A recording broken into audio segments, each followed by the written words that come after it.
La bénédiction du Seigneur a-t-elle beaucoup de valeur pour vous? Cette question est vitale dans tout travail que nous faisons pour lui.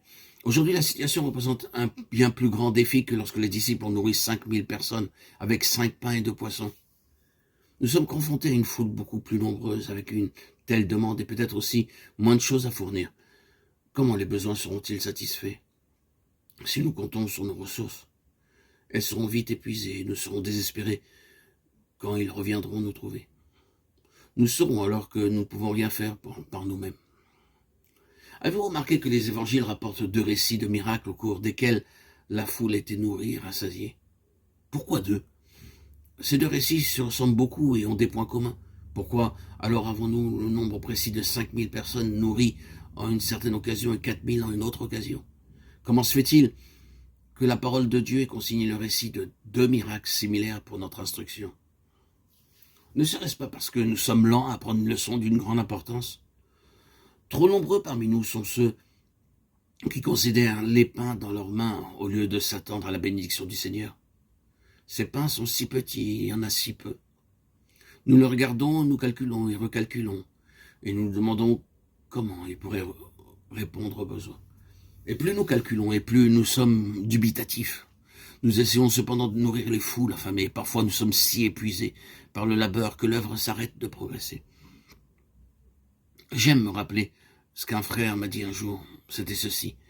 Si Dieu veut accomplir un petit miracle, il nous place dans des circonstances difficiles.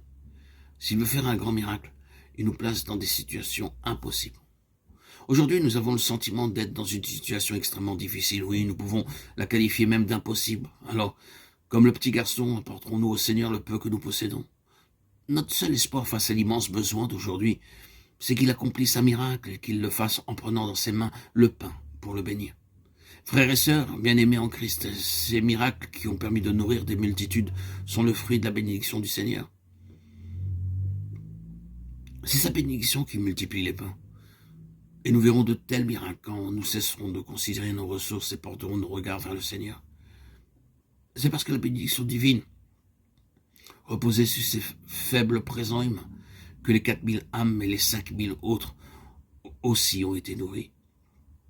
Sans cette bénédiction, même les 200 derniers deniers pour acheter du pain n'auraient pas été suffisants. Par ces 2 miracles si semblables, le Seigneur voulait enseigner à ses disciples la leçon vitale de regarder à lui pour avoir sa bénédiction. Lorsque nous sommes dans les difficultés et même dans des situations impossibles, souvent, à notre plus grande surprise, nous réalisons que nous sommes portés. C'est la bénédiction du Seigneur qui fait cela. Avec elle, rien n'est trop difficile. Sans elle, rien ne peut être accompli. Quand le Seigneur, dans sa bonté, nous introduira dans une position entièrement nouvelle, nous permettant alors de reconnaître la suprême importance de sa bénédiction, alors une large voie s'ouvrira pour lui permettre d'accomplir son œuvre. Autrement, nous serons encore sur notre ancienne position avec cette même vieille complainte, reconnaissant que 200 deniers de pain seront insuffisants pour répondre aux besoins. Nous continuerons à déplorer notre incapacité en déclarant que nous n'avons ni assez d'argent ni assez d'hommes pour réaliser l'œuvre. Rien de tout cela n'est la cause du véritable problème. Ce qui manque de manière fondamentale, c'est la bénédiction du Seigneur.